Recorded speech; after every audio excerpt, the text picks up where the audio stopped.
आप लोग, जो अच्छी बात है वो मुझे कर लेनी चाहिए कि आप लोगों ने एएस बायो के बच्चों ने खासतौर पे क्लास के अंदर अटेंडेंस के मामले में भी और इसके अलावा अपना जो इंटरेक्शन है पास पेपर में उसको लेकर भी बहुत ही माशाल्लाह अच्छा परफॉर्म किया है। और मैं बड़ी अल्लाह की जात से उम्मीद लगा के बैठा हूँ कि इंशाल्लाह एग्जाम के बाद भी ऐसा ही होगा।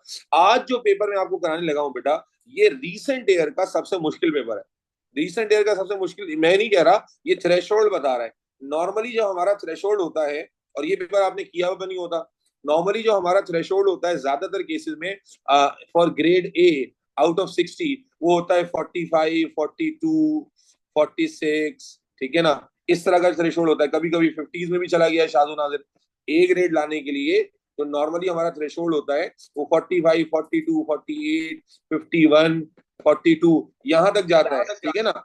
ये बेटा ये पीछे माइक खुल रहे हैं, मैं माइक पे सबके बंद कर दूंगा, माइक से ध्यान रखो, रिकॉर्डिंग खराब होती है। लेकिन ये जो पेपर मैं आपको करा रहा हूँ, अब आपको नजर तो ये आ रहा होगा कि अक्टूबर नवंबर का 2024 का वेरिएंट 2024, लेकिन आप देखिए वेरिएंट कौन सा है, 2-3। ये आपका वेरिएंट नहीं है, ये आपका वेरिएंट नहीं है। लेकिन बीइंग अ टीचर मेरा काम है कि मैं ढूंढ ढूंढ के जहां कुछ भी नया आता है, जहां मुझे नजर आता है, मैं थ्रेशोल्ड देख रहा होता हूँ। तो जाहिर थ्रेशोल्ड नीचे आने का मतलब यही होता है ना कि भाई ज्यादातर बच्चों ने गलतियां की है उस पेपर में, तो उस पेपर को डिस्कस करना ज्यादा फायदा। और हालांकि इसी का जो नॉर्मल वेरिएंट आप वाला वेरिएंट है उसमें इसका जो थ्रेशोल्ड है वो 40 है, ठीक है। जो आप वाला वेरिएंट है इसी पेपर के 2-1 का जो थ्रेशोल्ड है, वेरिएंट 2-1 का वो 40 है। लेकिन 2-3 का जो उसका थ्रेशोल्ड है वो 36 है, 36। तो 36 का जो थ्रेशोल्ड है ये one of the lowest threshold है रीसेंट ईयर्स के अंदर।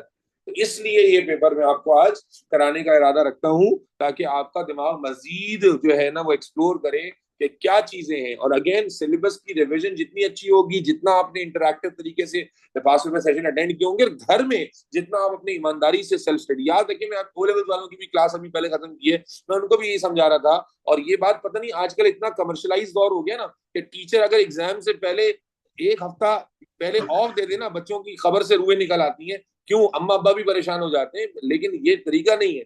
जब आपने पढ़ लिया, पढ़ने के बाद अब self study time, self study. University में आप जाते हैं, एक महीना पहले गैप मिलता है कि आप बैठ के सेल्फ स्टडी करें, बिकॉज सेल्फ स्टडी ही से कंसोलिडेट होती है प्रिपरेशन। आपको पता चलता है कि आप कहाँ पर वीक है, कहाँ स्ट्रांग है, और वो काम आप करते हैं। और होता क्या है, सुबह दिन रात क्लासेस लगी हुई है, कभी फिजिकल क्लास के लिए जा रहे हैं, कभी ऑनलाइन क्लास। तो सेल्फ स्टडी जब कॉम्प्रोमाइज होगी तो मेरे बच्चे बहुत ज्यादा मसला होगा, ठीक है ना। तो इसलिए अंतालिया कह रही है how many time should I revise, जब तक कि आपको हर एक चैप्टर का हर एक कंसेप्ट वर्बली रिकॉल करना ना आ जाए बगैर रिवीजन के। तो रिवीजन की कोई हद नहीं है, जितना ज्यादा रिवाइज करेंगे और उतना ज्यादा अच्छा होगा। और रिवीजन ऐसा ना हो कि वो रिवीजन बस सिर्फ रीडिंग हो रही हो, रिवीजन से सीख रहे हो, रिवीजन से नजर आ रहा हो, फिंगर टिप्स पे कॉल रिकॉल कर रहे हो कि ये पॉइंट्स है, ये पॉइंट्स है, ये पॉइंट्स है। खैर, तो खुलासा याद रखें कि मेरा मिजाज जो है ना वो थोड़ा सा मुख्तलिफ है। तो अब अगले हफ्ते में इंशाल्लाह आपका एग्जाम है। इंशाल्लाह ताला, अल्लाह ताला से दुआएं भी हमने की है, मेहनत भी की है, और आपने भी मेहनत की है, जरा आपका फ्यूचर है। लेकिन वो लास्ट मोमेंट तक बैठे रहना ये थोड़ा मेरे मिजाज के खिलाफ है। तो इसलिए बेटा याद रखें, जो टाइम आपको मिलता है ना उसमें सेल्फ स्टडी किया करें। उस टाइम को इस उम्मीद में ना जाया किया करें कि जनाब जब क्लास होगी तो ही मैं करूंगी। आपका फ्यूचर एट स्टेक है। एएस का रिजल्ट अच्छा आ गया, A2 वुड, मैं आपको गारंटी देता हूं, अगर एएस का रिजल्ट अच्छा कर दिया अल्लाह के भरोसे, तो A2 का रिजल्ट या तो और बेहतर होगा या कम से कम वही रहेगा। लेकिन अगर एएस का रिजल्ट खराब हो गया, अल्लाह ना करे किसी भी रीजन से खराब हो गया, तो फिर या तो रीटेक कर रहे होगे, या एएस रिपीट कर रहे होगे, या जनाब आली फिर वो उसी बैड ग्रेड के साथ आगे मजबूरन बढ़ना पड़ेगा। और ऐसी कई एग्जाम्पल हमारी क्लास में मौजूद है जो बच्चे इस बात को रिलेट कर सकते हैं। ठीक है जी, चले जी शुरू करते हैं। जो वेरिएंट 2-3 है, जैसे कि मैंने बताया, इस पेपर में ग्रेड ए के लिए जो थ्रेशोल्ड है वो 36 है, यानी नियर टू आप समझ लें 55%, 56% पे आपको यहाँ पर ए मिल रहा है। तो इसलिए जो है वो लेट्स सी, ठीक है, वही 60 मार्क का पेपर है, तो उसमें कोई और डिफरेंस नहीं है। Let's see the questions, type of questions कि ऐसा क्या है। ओहो, आप जैसे ही आप इसका क्वेश्चन नंबर 1 खोलते हैं, तो अगर आपने तैयारी अच्छी की हुई है तो आपके दिमाग में बहुत ही दिमाग मतलब बड़ा ही वाजे किस्म का डायग्राम नजर आता है, structure of the human gaseous exchange system. अगर आपको गैसियस एक्सचेंज का चैप्टर याद हो तो बेटा रेस्पिरेटरी पाथवे आपने पूरा पढ़ा हुआ है, यस और नो? यस और नो? तो वेरी क्विकली मैं रिवाइज करता चला जाता हूँ before looking at the question. What is this part? This part is larynx, ठीक है। Okay, what is this part? What is B then? Trachea. Trachea. सी क्या है? Bronchus. ब्रोंकस। अच्छा, ये मेरी क्लास में राबिया फातिमा है, राबिया है क्लास में? राबिया क्लास में मौजूद है? राबिया और फातिमा, ये दो बच्चियां क्लास में मौजूद हैं। अलीना तुम्हारी दोस्तें, देखना जरा है मौजूद क्लास में या नहीं। बच्चे भी टल्ले टुल्लेबाज होते हैं। अच्छा, इसके बाद व्हाट इज डी? डी क्या हो जाएगा बेटा? Sir terminal Bronchiole, bronchiole. bronchiole. Bronchiole. Bronchiole. अच्छा, अब देखो दो चीजें, ब्रोंकियोल तो आपने कर दिया, लेकिन मसला क्या है कि आप देखें आगे जाके आपको फर्दर लेबलिंग नजर आ रही है ना। आप देखें ये ब्रोंकस है, उसके बाद फिर ये ब्रोंकियोल निकल रहा है, फिर ये भी तो ब्रोंकियोल ही सर होगा ना। टर्मिनल और रेस्पिरेटरी ब्रोंकियोल वेरी गुड। तो अगर आपको याद हो तो आपने ब्रोंकियोल की 3 डिवीजन पढ़ी थी ना। आपने क्या पढ़ा था? ये आपका प्राइमरी ब्रोंकियोल होता है, ठीक है, ये आपके सेकेंडरी ब्रोंकियोल होते हैं। और यार किसके माइक में आवाज वापस आ रही है? प्लीज माइक बंद रखो। ये प्राइमरी ब्रोंकियोल होता है, ठीक है, ये सेकेंडरी ब्रोंकियोल होते हैं। उसके बाद ये सेकेंडरी से जो आगे निकलते हैं वो टर्शरी या टर्मिनल ब्रोंकियोल होते हैं। फिर जो लास्ट में होते हैं those are respiratory bronchiole. Very good, ठीक है ना। तो ये आप उसी हिसाब से लेबल करेंगे। तो प्राइमरी वाला तो ये हो गया, तो ये सेकेंडरी वाला हो गया, ये आपके पास टर्शरी वाला हो गया, ये आपके पास, अल्लाह आपका भला करे, टर्मिनल हो गया, और ये फिर आपके पास, सॉरी, ये आपके पास हो गया रेस्पिरेटरी। और उसके बाद व्हाट इज दिस? जी क्या है? एल्वियोलाई लिखोगे, क्योंकि आप देखो उसने ये पूरा एक गुच्छे को लेबल किया है ना। एल्वियलस तो सिंगुलर होता है, एल्वियलस एक्सेप्टेड नहीं है। एल्वियोलाई या एल्वियोलर सैक्स जो है ना, वो एयर सैक्स जो है वो एक्सेप्ट होगा। देखो इसमें बारीकी है कि यहाँ आप देखो एक उसने एल्वियोलाई नहीं शो किया। अगर आप एल्वियलस लिख दोगे तो ये सिंगुलर है, ये एक्सेप्ट नहीं होगा। आपको उसने क्लियरली मेंशन किया है कि ये देखें ये पूरा क्लस्टर है, तो क्लस्टर को हम एल्वियोलाई कहते हैं प्लूरल में, या एयर सैक्स कहते हैं, ठीक है जी। तो ये अभी पता नहीं उसने पूछा भी है कि नहीं। Okay, use the letters in figure 1.1 to identify the part of the gaseous exchange that contains cartilage. अरे बड़ा सिंपल है, क्या हमने ढंग से नहीं पढ़ा कि कार्टिलेज कहाँ कहाँ होती है और कहाँ नहीं होती? Yes sir. ट्रैकिया और ब्रोंका कहाँ होती है? ट्रैकिया में। ट्रैकिया कहाँ होती है? वेरी गुड, ट्रैकिया में होती है, फिर ब्रोंकस में भी होती है। what about क्या नाम है, लैरिंग्स? लैरिंग्स में होती है नहीं होती? सर नहीं होती। नहीं होती सर। नहीं होती? Are you sure? आप अपने लैरिंग्स को सर, हाथ नहीं लगा के होती। देखो, आप अपने लैरिंग्स को हाथ लगा के देखो तो लग पता जाएगा तुम्हें। अब मैं ऑल्दो कि हमारे सिलेबस में नहीं है, लेकिन अभी आ गया लैरिंग्स में, बता देता हूँ कि लैरिंग्स में भी कार्टिलेज होती है, ठीक है। लैरिंग्स आपका जो वॉइस बॉक्स है उसमें सराउंडिंग में तो कार्टिलेज ही है ना, उसके बाद वो ट्रैकिया के साथ कंटिन्यू जाती है। लेकिन जो कि डायग्राम में आप बना हुआ है तो मैंने इसलिए मेंशन कर दिया, आपके सिलेबस में इसकी डिस्कशन नहीं है, ठीक है जी। लेकिन क्या ब्रोंकियोल में कार्टिलेज होती है बेटा? No sir. ठीक है, आई वांट एवरीबॉडी तो इसका मतलब है अगर अपने सिलेबस के लिहाज से आप लिखेंगे तो बी एंड सी लिखेंगे, ठीक है जी। वैसे लैरिंग्स के अंदर भी कार्टिलेज होती है, लेकिन ये डिस्कशन आपके सिलेबस में नहीं है। आगे चले बेटा, are we good to go? Yes yes sir. Yes sir. अब देखो सवाल आ गया, ये मैंने क्लास में डिस्कस किया हुआ है, बल्कि अलग से लिखवाया हुआ है, आपके नोट्स में मौजूद होगा। Describe the role of cartilage. Cartilage का क्या रोल होता है बेटा? कार्टिलेज किस लिए होती है? It's a soft bone. सबसे पहले एक मिनट मुझे कोलैप्सिंग ट्रैकिया ओपन रहता है। अरे ब्रेक शमाड़ा बेटा, मैं रिकॉल करता हूँ और उसके बाद आप मुझे सिर्फ यस और नो में जवाब देंगे और फिर डाउन आप मुझे बताइएगा। तो सबसे पहले आपको याद होगा कि कार्टिलेज का जो नंबर 1 फंक्शन होता है वो यही होता है कि it prevent the collapse of the airway. क्योंकि नॉर्मली अगर मसल से बना हुआ है और मसल वाले पाइप में से हम एयर इनहेल करते हैं तो ठीक है, लेकिन जब एक्सहेल करेंगे तो वो कोलैप्स कर जाएगा और मसल आपस में चिपक जाएंगे। तो कार्टिलेज का सबसे पहला फंक्शन तो यही होता है कि कोलैप्स को प्रिवेंट करता है। यहाँ देखिए 2 नंबर का सवाल है तो 2 पॉइंट्स होने चाहिए। I try to discuss more than 2। तो एयरवे को या जो आपके पाथवेज होते हैं उनको ओपन रखता है, उनका कोलैप्स को प्रिवेंट करता है। इसके अलावा दूसरा क्या होता है मेरे बच्चे? क्या ये स्ट्रेंथ प्रोवाइड नहीं करता? क्या कार्टिलेज सपोर्ट प्रोवाइड नहीं करता? भाई कोलैप्स प्रिवेंट करना एक चीज है और सपोर्ट प्रोवाइड करना और शेप को मेंटेन करके रखना या स्ट्रेंथ को प्रोवाइड करना, ठीक है जी, ये एक अलग फंक्शन है। इसी तरह क्या कार्टिलेज की जगह बोन होती, हार्ड बोन, तो क्या मसला होता? सपोर्ट तो वहां भी हो जाती है ना। Very good, flexibility, very good. तो मेरे बच्चे क्या समझ में आया कि एयरवे को ओपन रखने में यानी कोलैप्स को प्रिवेंट करने में रोल प्ले करती है, उसको स्ट्रेंथ और शेप प्रोवाइड करती है, उसको फ्लेक्सिबिलिटी प्रोवाइड करती है। यस और नो? Yes sir. तो प्रिवेंट, ये दो बच्चियों की आवाज ज्यादा आ रही है, बाकियों की नहीं आ रही, और एक लड़के की आवाज आ रही है। Prevent collapse of airway, provide flexibility, strength and support, and 2 ही लिखने थे जस्ट टू रिकॉल, क्योंकि इस तरह का सवाल अभी बहुत दिनों से आया नहीं था। ठीक है, लेकिन क्लास में हमने किया हुआ है प्रोवाइड्स फ्लेक्सिबिलिटी। ठीक है, फ्लेक्सिबिलिटी, और फ्लेक्सिबिलिटी में अगर आप एड ऑन करना चाहें तो फ्लेक्सिबिलिटी आपको कब चाहिए होती है, जब आप सॉलो कर रहे होते हैं या नेक वगैरह को बेंड कर रहे होते हैं, तो यू नीड फ्लेक्सिबिलिटी देयर। ठीक है ना, क्योंकि सिर्फ डिस्क्राइब का कमांड था तो हमें कोई लंबी चौड़ी बकवास नहीं करनी थी। Are you all good to go? Yes और नो? मना, ओके, आगे चलते हैं। ओके, अगर आपको याद हो बेटा, this is very very important to understand कि आपके सिलेबस में अगर आप जाते हैं, बुक में जाते हैं, तो याद करें जब गैशियस एक्सचेंज का चैप्टर पढ़ाया गया था तब भी फिगर को कहा गया था कि बुक में से इस फिगर को समझें, देखें, क्योंकि ये माइक्रोस्कोपिक डायग्राम बनी हुई आ जाती है और उसके बाद आप चाहें तो अभी भी अपनी टेक्स्ट बुक की पिक्चर खोल लें तो आपको उससे रिलेट करना थोड़ा सा ईजी हो जाएगा। ठीक है, नहीं तो मैं आपको इसमें समझा देता हूँ। देखिए सवाल क्या है। Microscopic slides were prepared from 2 regions of the gaseous exchange system. 2 microscopic slides बनाई है और गैशियस एक्सचेंज के अलग अलग रीजन से हमने वो स्लाइड्स बनाई हैं। Figure 1.2 and figure 1.3, 1.2 and 1.3 are photomicrographs at the 2 slides. 2 micrographs दी हुई है, ये देखो ज्यादा मैग्नीफाइड इमेज है और ये कम मैग्नीफाइड इमेज है। अब देखो क्या कहता है, यूज द लेटर्स। ओके, ये भी सॉलिड मार्क का क्वेश्चन ही है। Okay, very good. Use the letters from figure 1.1 to identify the regions of the gaseous exchange system from which the 2 slides were prepared। कहता है figure 1.1 use the letters from figure 1.1, यानी जो letter यहां use किए थे आपने ABCD, इन letters का use करेंगे और यूज करने के बाद क्या करना है आपको, कहता है identify the reasons of the gaseous exchange from which 2 slides were prepared, number 1. Number 2, identify one feature visible in figure 1.2, यानी ये वाली फिगर में, and one feature visible in figure 1.3।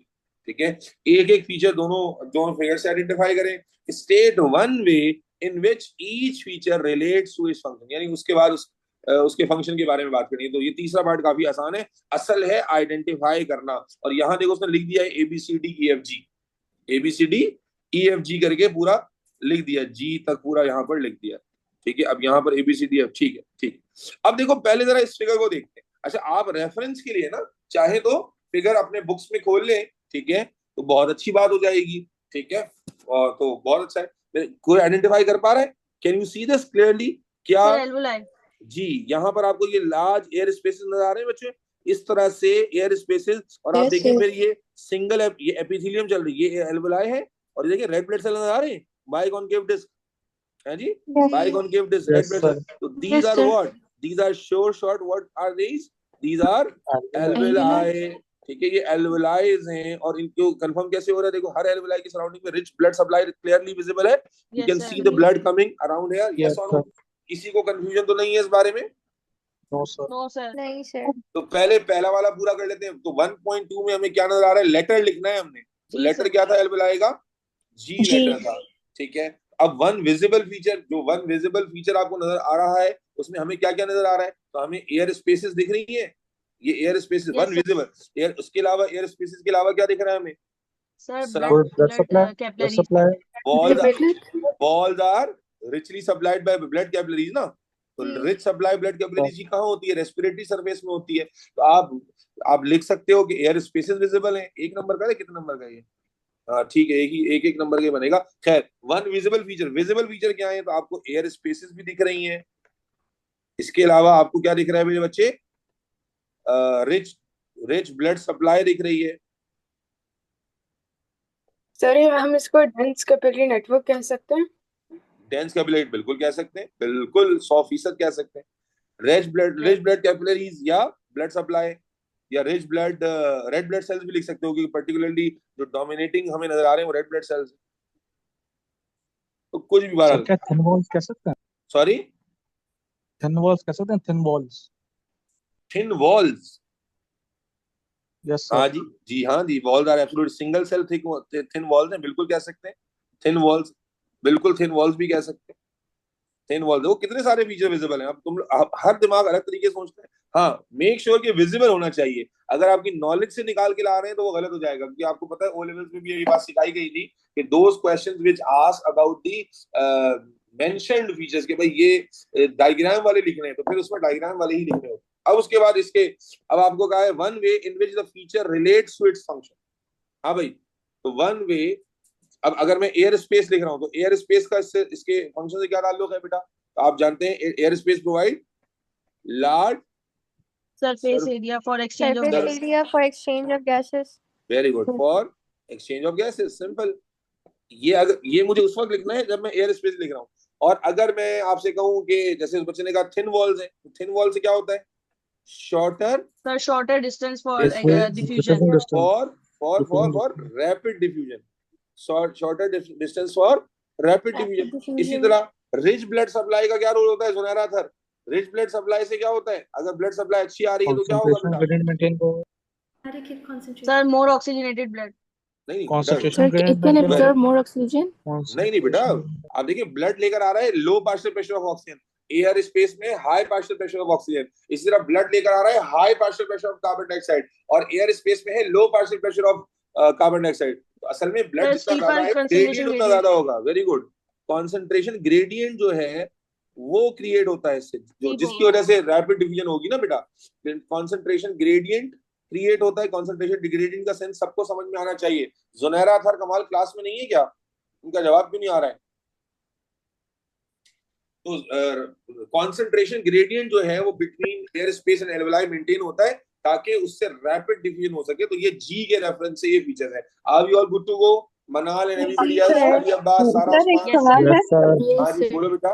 Yes, Sir, sir.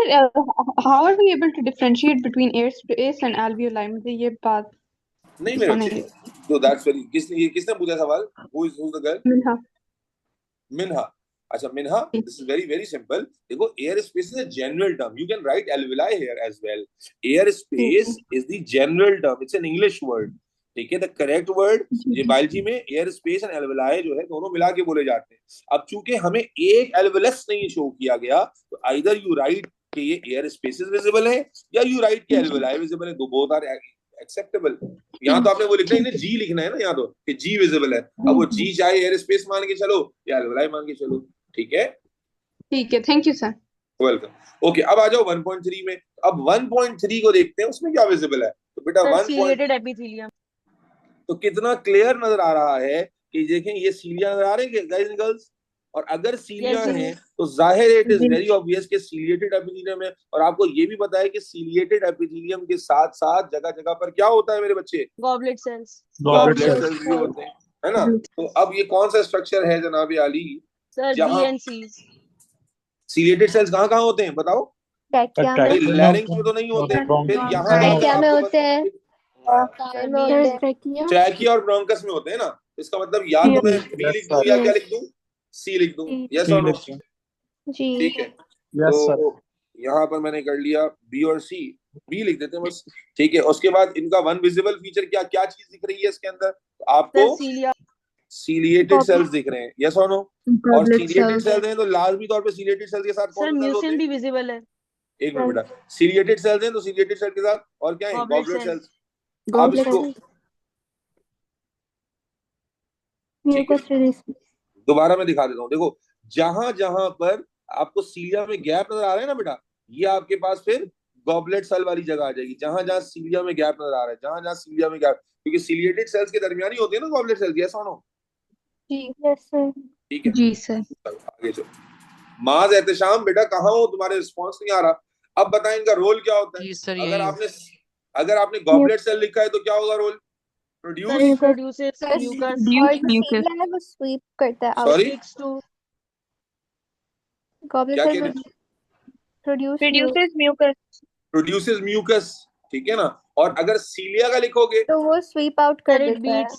String of the mucus. From the lungs to the mouth. breathe the mucus out करता है सीलिया क्या करते हैं? Sir, move they beat. Move the और mucus sweep Rhythmic move. the mucus mucus towards Throat. Mouth. the throat. They चलिए beats. जी बेटा बोलो।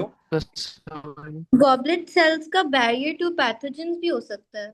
ये खंसा की आवाज आ रही है जी। बेटा? बैरियर टू पैथोजन तो सेकेंडरी होगा ना, असल तो काम उनका म्यूकस सिक्रीट करना है। म्यूकस सिक्रीट करते हैं वो, mucus act as a barrier. तो अगर आप ये नहीं लिख रहे कि क्या नाम है म्यूकस सिक्रीट, डायरेक्ट लिख रहे हैं बैरियर, तो गलत है। गॉबलेट सेल थोड़ी बैरियर है।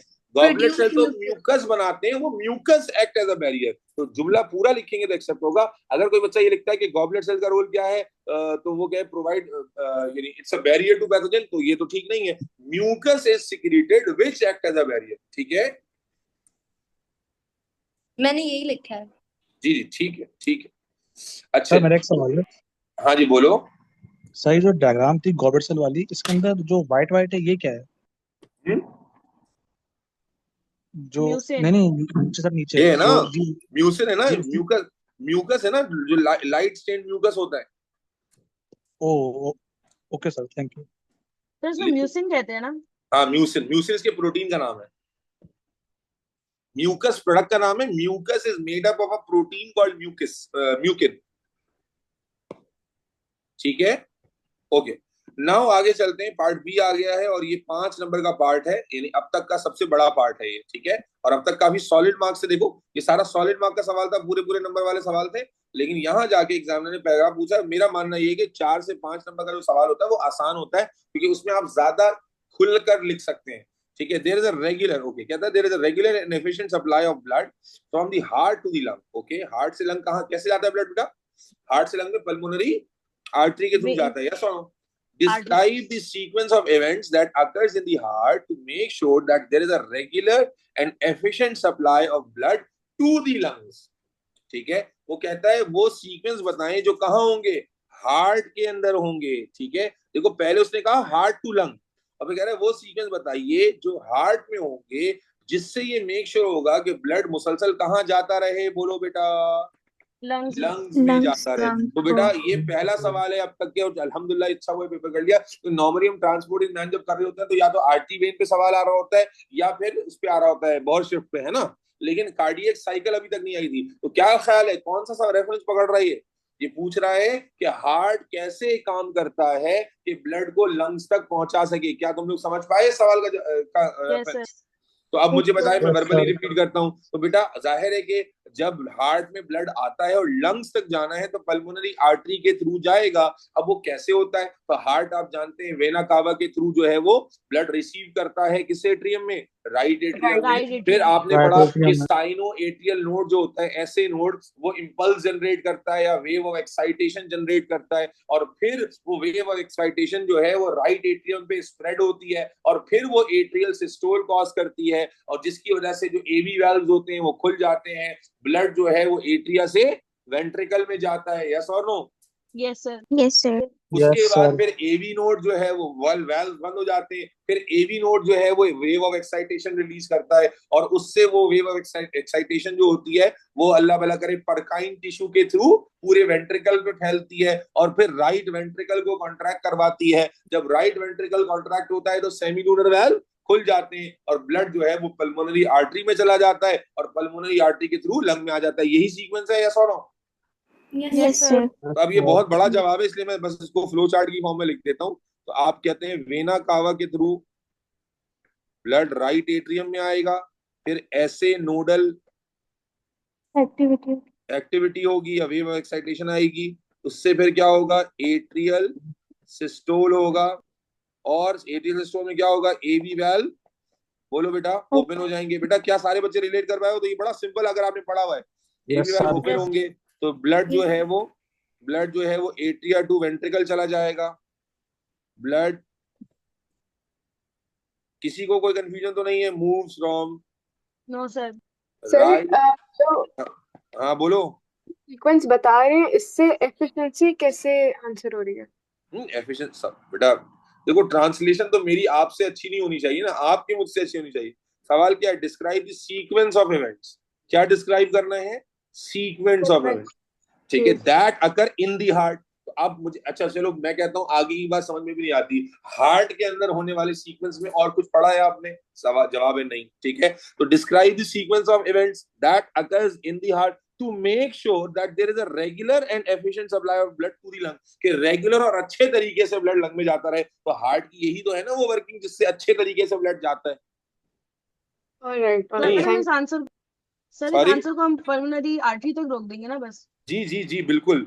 पल्मोनरी आर्टरी विच कैरीज, मैं वो कंप्लीट कर लूं। Blood moves from right atrium to right ventricle, then AV Activity. Nodal activity, then Purkinje tissue का जिक्र कर दो, 5 नंबर है तो परकाइन टिश्यू के थ्रू। फिर आप वेंट्रिकुलर सिस्टोल की बात कर दो, वेंट्रिकुलर सिस्टोल। फिर वेंट्रिकुलर सिस्टोल के बाद कौन से वेल्व खुल जाएंगे? Semi lunar valve. इसको तरीके से लिखोगे, सेमी लूनर वेल्व ओपन हो जाएंगे और ब्लड कहाँ चला जाएगा? Into pulmonary artery, pulmonary artery, जहां से वो कहाँ जाएगा बेटा? लंग्स। लंग्स। तो बेटा मेरे ख्याल है जो मैंने कहा ना 5 नंबर का सवाल जो है ना मुफ्त के नंबर होते हैं, क्योंकि once you know the, once आपने पढ़ा है ढंग से, खुद सेल्फ स्टडी करके टीचर ने आपको सही से पढ़ाया है, तो you are just suppose to write the concept straight away. आप कॉन्सेप्ट लिखो बस, बहस का मुंह खत्म, बात, नंबर कटेगा ही नहीं, आपके पास पूरा आंसर होता है। हाँ, प्रोवाइडेड कि आपने क्वेश्चन को सही समझा हो। क्वेश्चन को अगर अंडरस्टैंड करने में आपने कोई गड़बड़ कर दी है फिर बात कुछ और भी हो सकती है। अदरवाइज जब आपके पास इस तरह का 5-6 नंबर का सवाल आता है, इट्स अ बोनस क्वेश्चन, क्योंकि अगर आपने कॉन्सेप्ट पूरा अच्छे से पढ़ा हुआ है तो this is a question which is going to give you full marks. ठीक है ना? क्योंकि आप पूरी बात लिखोगे, कैम्ब्रिज की जो चेकिंग है वो आपको अच्छे से मालूम है कि Cambridge is going to support you a lot in your checking. क्या सपोर्ट कर रहा है भाई कैम्ब्रिज? कैम्ब्रिज कह रहा है कि भाई आप बच्चे ने 4 बातें लिखी हैं, 5 एक्स्ट्रा, उस पर कोई मार्क नहीं है, लेकिन अगर उस 10 बातों में से 6 उनको अपने मुताबिक बातें मिल गई तो they will give you marks. तो that is why sequence is somewhere important. लेकिन जब यहाँ आपने सवाल को अच्छे समझ लिया, और इसीलिए मैंने याद है तुम लोगों को कहा था कि जब आप at a glance paper attempt करोगे ना, तो जो सवाल एट अ ग्लांस आपको नजर आएगा यार it's a time taking question, just leave that question, just leave that question and just move to those parts which are going to give you solid marks, ताकि तुम सारे solid marks पहले secure कर लो। उसके बाद फिर पैराग्राफ, जब तक तुम्हारा दिमाग भी वार्म अप हो जाता है तो तुम ज्यादा बेहतर परफॉर्म कर पाते हो। चलो पहला क्वेश्चन कंप्लीट हो गया, let's move to question number 2। Okay, again another diagram based question, let's see. अब देखो नया सवाल लग रहा है मुझे कुछ। Stem cells are found throughout the human body. Okay, do we know the what are stem cells? कहां पढ़ा है हमने स्टेम सेल्स को बेटा? Chapter number 5, cell cycle. Stem cells are the cells which are less differentiated and then they can divide unlimited number of times. Yes or no?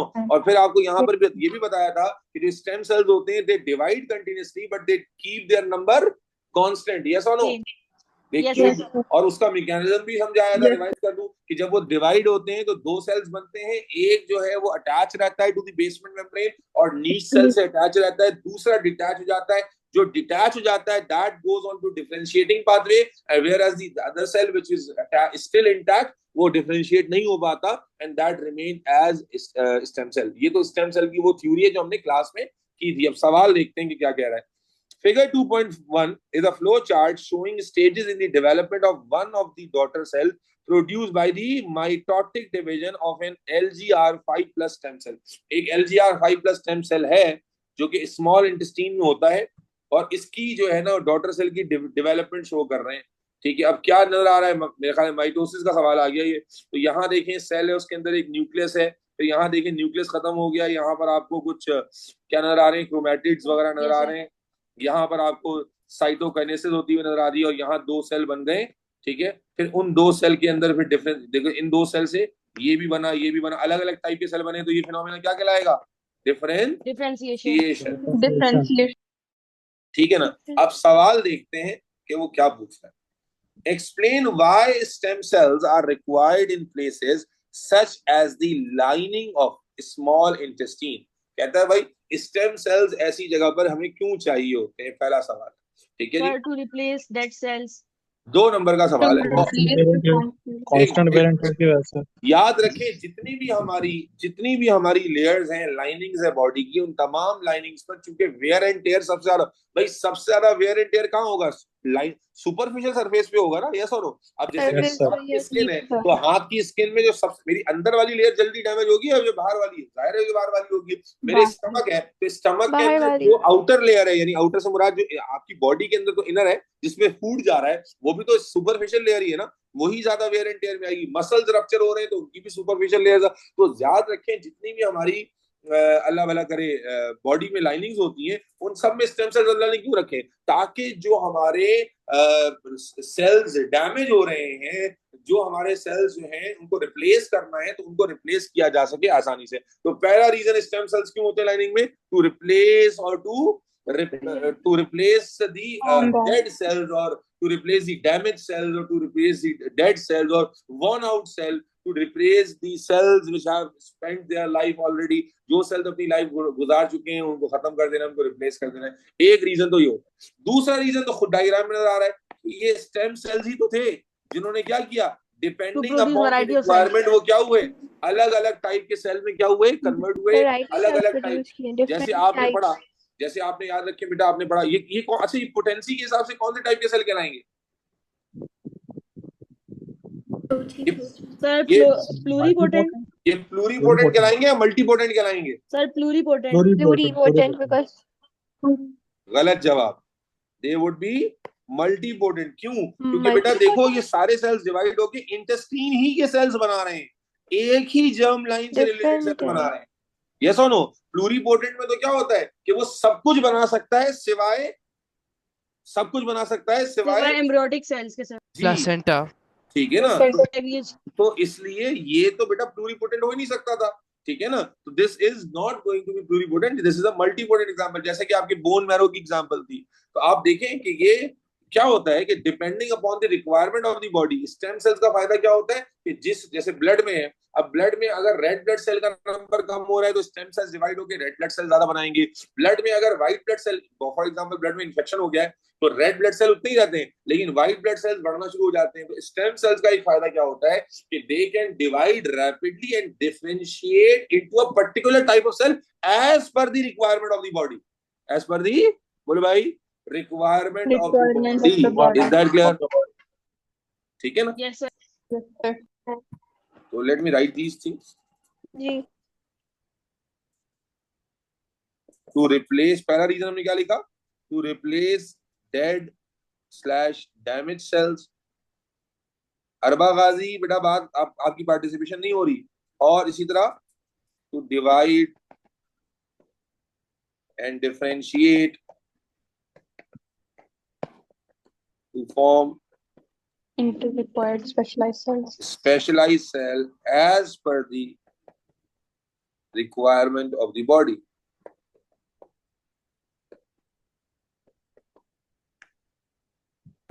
Name the stages of the mitosis shown in cell X and Y. ये तो आसान है बेटा। Cell X में क्या था देखो, यहाँ पर आप यहाँ आप देखें इक्वेटोरियल लाइन से अब अलग हो चुके हैं, इक्वेटोरियल लाइन पे नहीं है, सेपरेट हो चुके हैं। इसका मतलब क्या होगा, कौन सा फेज होगा बेटा?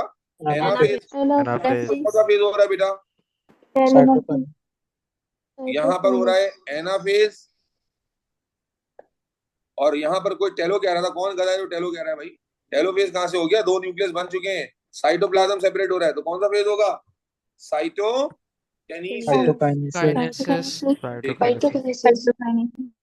ओके। अब कहता है explain the role of centromere. बेटा देखो नए नए सवाल आए ना, बच्चों को क्यों मुश्किल हुई होगी जब बच्चे 4-5 साल के पेपर करके जाते हैं। अभी तक सेंट्रोमेयर का कोई सवाल नहीं आया, लेकिन नाउ वी नो कि भाई सेंट्रोमेयर, हमें तो पता है ना, भी पढ़ाया तो गया कि नहीं पढ़ाया गया कि सेंट्रोमेयर का क्या रोल होता है कि नंबर 1 सेंट्रोमेयर ही पर 2 सिस्टर क्रोमैटिड्स जुड़े होते हैं। यस और नो? Yes sir. फिर सेंट्रोमेयर पे ही वो काइनेटोकोर डिस्क होती है, और काइनेटोकोर डिस्क पे ही जो है वो क्या होता है, स्पिंडल फाइबर आके अटैच होती है। यस होता है। और उस प्लेट और होता है फिर ना, ये सेंट्रोमेयर ही होते हैं जो डिवाइड होते हैं, जिससे फिर क्रोमोसोम इक्वली जो है वो मेटाफेज के एंड पर जो है ना अपने अपने रिस्पेक्टिव पोल्स की तरफ मूव करते हैं। यस और नो?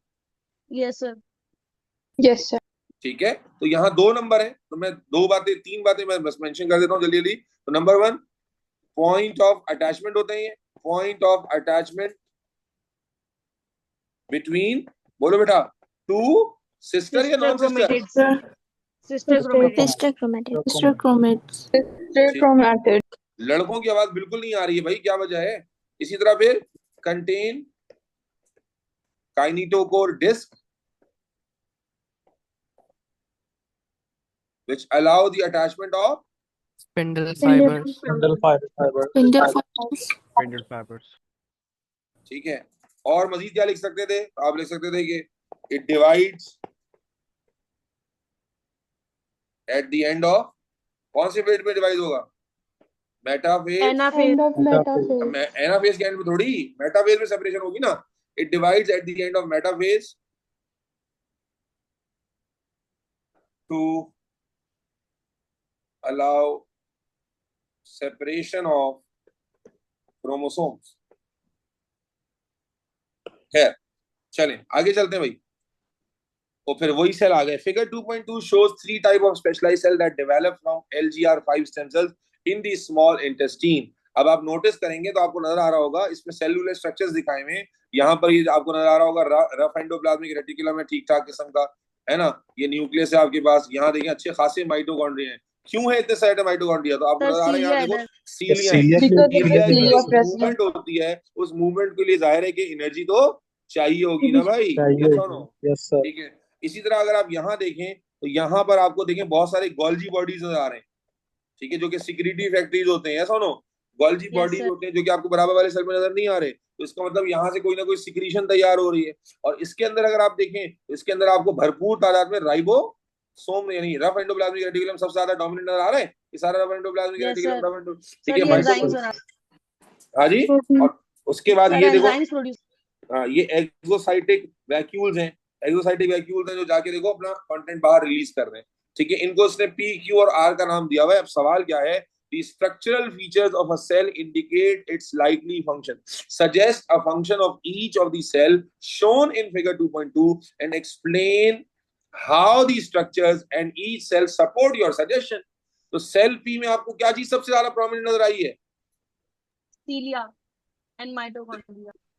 ये सेलुलर स्ट्रक्चर में क्या चीज है भाई? उसने कहा ना कि क्या कहते हैं, the structural features of the cell indicates its life. Structural features of a cell, तो सेल के अंदर जाके तो आपको जाहिर है बहुत क्लियरली नजर आ रहा है लार्ज नंबर ऑफ माइटोकॉन्ड्रियाज नजर आ रहे हैं। माइटोकॉन्ड्रिया। अब माइटोकॉन्ड्रियाज का फंक्शन कैसे रिलेट होगा भाई, बताइए इससे। बस सीलिया सर दे को प्रोड्यूस जो है ना एनर्जी ब्रेक टू करने मेक में। सीलिया। Produce energy for the movement of cilia. Synthesis of ATP. Transport, it's needed in active transport of glucose and amino acids. क्या क्या क्या क्या एक्टिव क्या क्या क्या क्या दोबारा से? It's needed for active transport. अच्छा जी, अब लिखना क्या है? सेल पी का फंक्शन लिखना है और फिर उसकी एक्सप्लेनेशन देनी है। तो फंक्शन क्या होगा? तो ये माइक्रोविलाई नहीं काउंट करेंगे हम इन्हें? नहीं, माइक्रोविलाई क्यों काउंट करोगे सर दे मूव। भाई? सेल के अंदर के स्ट्रक्चर की बात हो रही है ना। Structural feature of a cell indicate its lightly function suggest. बस आप जो, और आप देखो कंपैरेटिव स्केल देखो ना बेटा, ये कंपैरेटिव स्केल इसी के साथ मैच कर रहा है ना, सेलुलर स्ट्रक्चर्स के साथ। उसी उसी कंपैरिजन में करेंगे। तो अगर सेल बी का फंक्शन माइटोकॉन्ड्रिया की बेसिस पे आप क्या रिलेट वो करोगे? इस स्टमक का सेल है, इंटेस्टाइन का सेल है, तो क्या होगा? एक्टिव अपटेक ऑफ न्यूट्रिएंट्स, ये active transport of nutrients, yes और नो। पर्टिकुलरली आप जैसे आप कह सकते हैं क्या चीज एक्टिवली ट्रांसपोर्ट होती है, आपने पढ़ा है glucose is actively absorb, yes और no. Yes sir. Yes sir. अब एक्सप्लेनेशन कैसे दिया आपने? आप एक्सप्लेनेशन क्या कैसे प्रोवाइड करोगे? तो मेरे बच्चे आपको दो तीन चीजें नजर आ रही है ना। एक तो आपको नजर आ रहा है लार्ज नंबर ऑफ, बोलो बेटा, माइटोकॉन्ड्रिया। फिर आपको नजर आ रहे हैं बहुत सारे माइक्रोविलाई। तो माइक्रोविलाई की वजह से क्या होगा? सरफेस एरिया बढ़ेगा। और माइक्रोविलाई को मूव करने के लिए, अपटेक करने के लिए क्या चाहिए होगा? एनर्जी चाहिए होगी, यस और नो। तो माइटोकॉन्ड्रिया एनर्जी प्रोवाइड करेगा एक्टिव ट्रांसपोर्ट के लिए, यस और no. Yes, sir.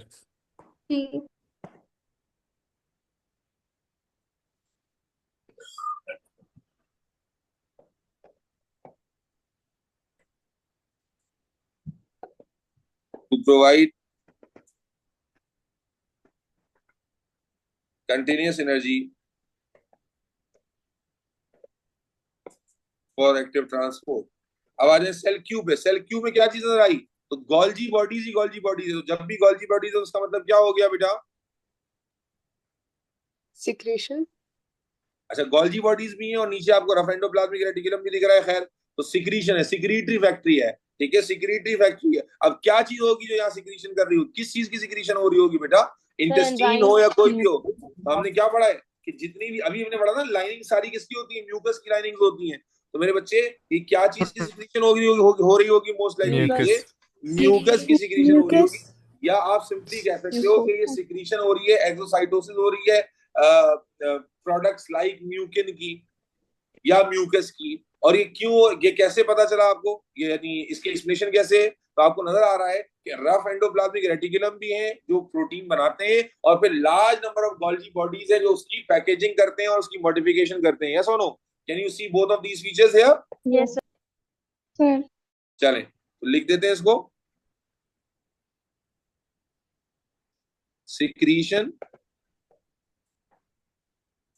of mucus और एक्सप्लेनेशन क्या आ गई? अब you can see rough endoplasmic reticulum making protein, making mucin protein, which are then, बोलो बेटा, modified and packaged by Golgi body. Golgi body. Golgi bodies in form of vesicles. Okay, cell R पे आ जाए। अब cell are में भी अगर आप गौर से देखें तो सेल आर में भी आपको ये सिक्रेटरी वेसिकल्स ही नजर आ रही हैं, ठीक है, एक्सोसाइटोसिस। लेकिन ये क्या है? बल्क ट्रांसपोर्ट हो रही है, एक्सोसाइटोसिस वेसिकल्स निकल रही हैं। और अगर आप गौर से देखेंगे तो आपको यहाँ नजर आ रहा है कि रफ एंडोप्लाज्मिक रेटिकुलम और राइबोसोम का नंबर बहुत ज्यादा है। इसका मतलब प्रोटीन सिंथेसिस बहुत ज्यादा है। और कौन से प्रोटीन होते हैं सेल से बाहर भेजे जाते हैं? तो which are the Digestive enzymes. Enzyme, क्योंकि ये कौन है? ये इंटेस्टीन के अंदर है ना मौजूद। सवाल के रेफरेंस इंटेस्टीन, तो इंटेस्टीन में कौन से प्रोटीन है जो आपको बाहर चाहिए भाई? Definitely you need enzymes. और हार्मोन वैसे आपके सिलेबस में नहीं है, वरना आप हार्मोन भी लिख सकते हैं। तो यहाँ पर भी आपको क्या नजर आ रहा है? फंक्शन नजर क्या आ रहा है सेल का बेटा? Secretion of enzymes. Enzymes. Enzymes. अगर कोई Sorry? आउट ऑफ सिलेबस बात लिखी जाए तो उसका मार्क मिलता है या नहीं मिलता, क्योंकि उन्होंने वो बात देखो, पढ़ा ही नहीं। मैं बता देता हूँ आपको। देखिए, मार्किंग स्कीम के अंदर ना बहुत सारी रिलेटेड बातें लिखी होती हैं जो आउट ऑफ सिलेबस होती है, जिसको मैंने कई दफा कहा है कि आप उन चीज को मार्किंग से रट्टा नहीं मार सकते। If you know extra you can write and that is definitely acceptable if you are exactly writing the same thing. जैसे फॉर एग्जांपल, अगर मैं इसकी मार्किंग स्कीम के को रिपोर्ट करूँ तो उसमें हार्मोन मौजूद है कि अगर एक बच्चे ने हार्मोन लिखा है तो एक्सेप्ट हो जाएगा, ठीक है। लेकिन जाहिर है कि आप उसको आप मार्किंग स्कीम तो पता नहीं होती ना, तो इवेंचुअली आप अपने सिलेबस से रिलेटेड रहते हैं। तो आपका काम है अपने सिलेबस से रिलेटेड रखें। अगर आपने उस कनेक्टिविटी में कुछ एक्स्ट्रा लिख दिया है, सही लिखा है, तो एक्सेप्ट होगा। सिक्रीशन ऑफ एंजाइम, और ये कैसे पता चला सिक्रीशन ऑफ एंजाइम है? तो आप देख रहे हैं लार्ज क्वांटिटीज ऑफ, बोलो बेटा, rough endoplasmic reticulum, large quantities of Endoplasmic reticulum rough endoplasmic reticulum and Golgi bodies भी नजर आ रही हैं। Yes, sir. And sir, vesicles. And फिर vesicles. वेसिकल्स containing एक्सोसाइटिक वेसिकल लिख लें, containing enzymes to be transported to बेटा ये किसी की आवाज रिपीट हो रही है, बंद करो mic. Surface membrane. Are you all good to go बेटा? क्वेश्चन नंबर 2 भी कंप्लीट हो गया। क्लियर है हम लोग यहाँ तक? यस और no? Yes, sir. Okay, now we have another question. Okay, these are bases आपको दिखा हुआ है, uracil, thymine, cytosine, you know all of them. State the name of the type of base that includes U, T and C. हाँ जी, कौन सी basis कहलाती हैं ये? Pakistan cricket team कौन सी बेसिस कहलाती है ये? Purine. याद है निमोनिक दिया था इसी दिन के लिए कि कंफ्यूजन आवाज करो। क्या था? पीसीटी पाकिस्तान क्रिकेट टीम और पोगा में पीयू था। तो basically purine bases are guanine and adenine and Pakistan cricket team is pyrimidine includes cytosine, thymine and thymine की जगह आरएनए में uracil। तो ये तो बेटा मार्क्स लूज नहीं होने चाहिए थे। Is that clear? जी sir. Can I state why is it is not? अच्छा देखो, अंदाजा हो रहा है अब तक काफी सॉलिड मार्क के क्वेश्चन चल रहे हैं। State why it is not correct to say that all nucleic acids have 5 bases। भाई क्या सारे न्यूक्लिक एसिड में 5 बेसेस होती हैं? No, sir. Answer is no. आप जानते हैं कि सिर्फ न्यूक्लिक एसिड में 4 ही बेसेस होती हैं। क्यों? क्योंकि आप जानते हैं कि आरएनए के अंदर यूरेसिल होता है लेकिन डीएनए के अंदर थाइमीन होता है। तो इसलिए 5 बेसेस एक साथ, बोलो बेटा, नहीं होती सर। नहीं कहते। आप क्या कहेंगे? नहीं होता। Nucleic acid contains only 4 bases as thymine is present only in DNA which is replaced by uracil in RNA। चल आगे चलते हैं भाई। Okay, what is this? DNA का स्ट्रक्चर, रेप्लिकेशन याद आ रही है? इस तरह की डायग्राम आपने अपने नोट्स में बनाई हुई है, ठीक है। तो इट्स देखो डीएनए हर चैप्टर में आ रहा है। which is a good sign अगर आपने डीएनए अच्छे से किया हुआ है। कहता है figure 3.2 show the stage in the replication of DNA. The circled part is enlarged in figure 3.2. अच्छा, ये सर्कल पार्ट है, इसको enlarge भी किया हुआ है। देखते हैं आगे, show elongation of the DNA strand that is being synthesized. तो ये 3.3 फिगर है। अगर आप नोटिस करें तो मैं समझाता हूँ कि देखें, ये एक स्ट्रैंड चल रहा है, can you see that, and ये दूसरा स्ट्रैंड चल रहा है। Yes sir. Yes. ठीक है, Yes, sir. जी अब आप देखें ये बेसिस पेयर्ड हो गई है, यहाँ पर हाइड्रोजन बॉन्डिंग हो गई है, और यहाँ पर ये वाली जो बेस है वो इस तरफ आ रही है पेयर होने के लिए। ठीक है, फ्री न्यूक्लियोटाइड है। हाँ जी, सर फ्री न्यूक्लियोटाइड है ना, एक आ रहा है। हाँ जी, ये फ्री न्यूक्लियोटाइड है, बिल्कुल बिल्कुल ऐसी।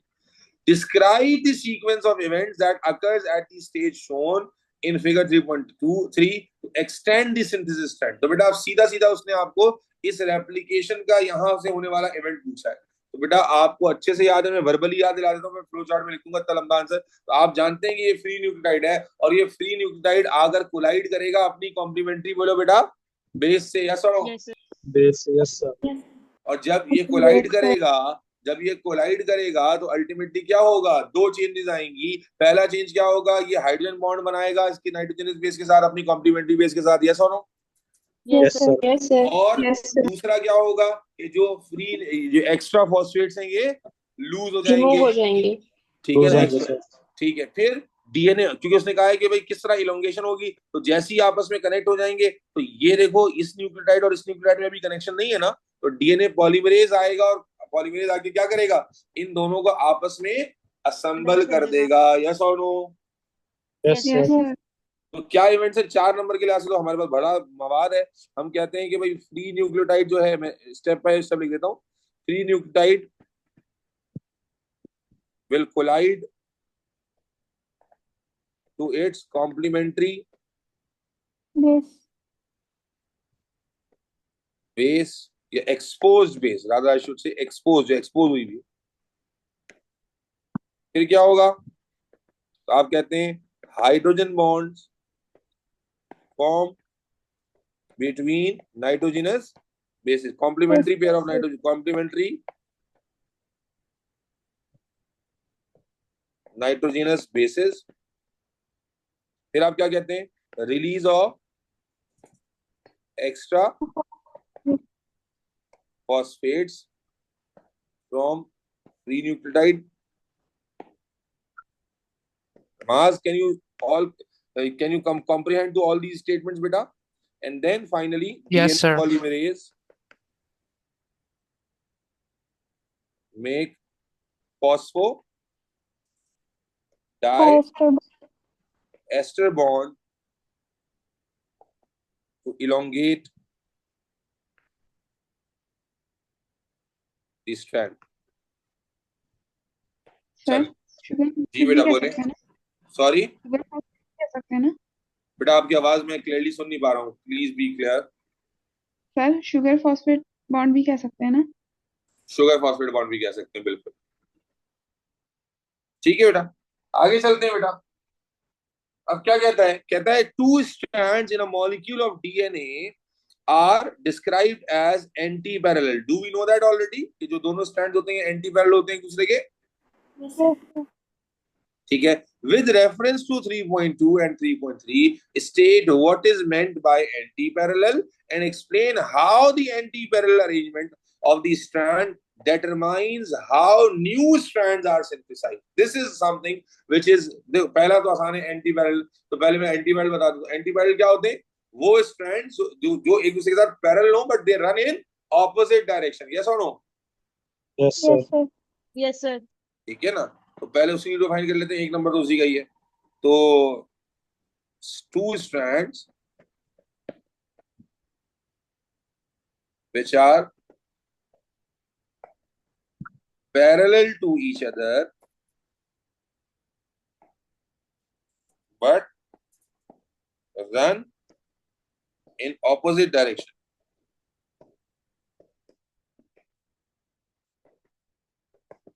मैथ्स का पेपर हो गया?